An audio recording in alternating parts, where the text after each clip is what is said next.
Well, welcome to your first marriage counseling session. How are you?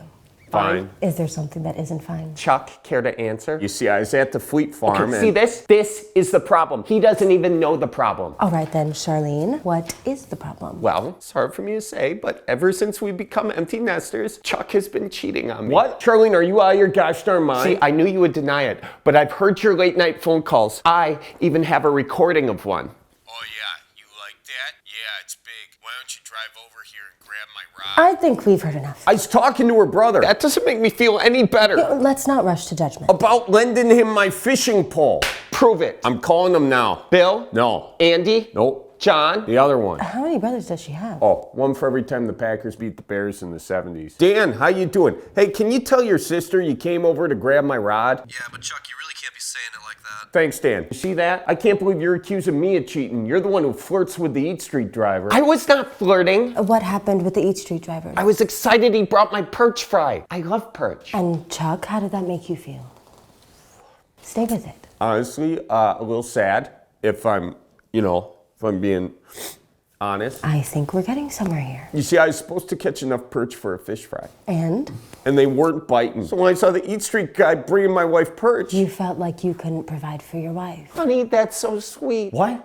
No, I was sad because she didn't came for me. Cripes. You hear that? He's taking the Lord's name in vain, and yet he's the problem. No, you are the problem. A good place to start would be to take the accusatory you statements and turning them into I feel statements. I feel like Chuck doesn't listen to me. Chuck? Huh? See, there he goes watching squirrels fornicate. Chuck, why don't you come and sit down and we can all watch that later? Oh, yeah, sorry. Hey, you got any soda in here? I'm a little parched. And that's another thing. He calls pop soda. What kind of a man does that? I feel like that's small compared to Charlene being a Vikings fan. And how does that make you feel? I feel like it must be difficult to love a bunch of losers for decades. But I feel like that trained me for a marriage with you.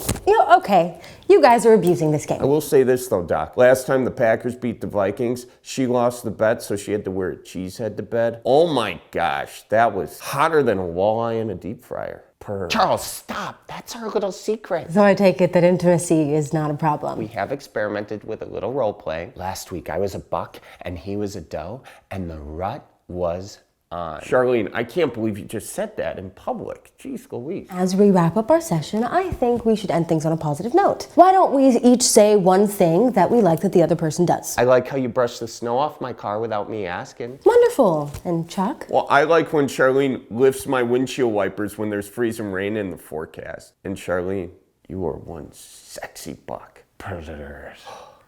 How would you feel about wearing blaze orange? I think we're over time and quite possibly over some professional boundaries.